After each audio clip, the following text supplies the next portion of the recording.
Want to start your own business in 2025 but don't know where to begin? Here's a simple step-by-step guide to help you get started and succeed. Identify your business idea. First, you need a solid idea.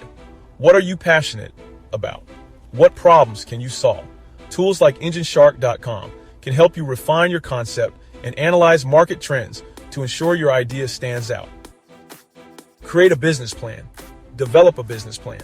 Outline your goals, target audience, and financial projections.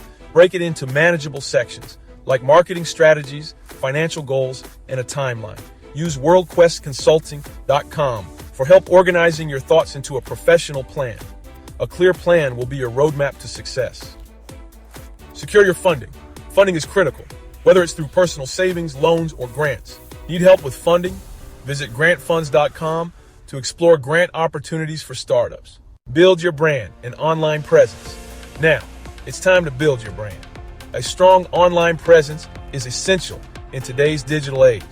Check out toolkit.com for tools to streamline your branding and social media management. Launch and grow. Finally, launch your business and start building momentum. Partner with experts like WorldQuestConsulting.com to scale effectively and stay ahead of the competition. Remember, consistency is key. Starting a business in 2025 is possible with the right steps and tools. Take action today and let your entrepreneurial journey begin. Like and subscribe for more tips.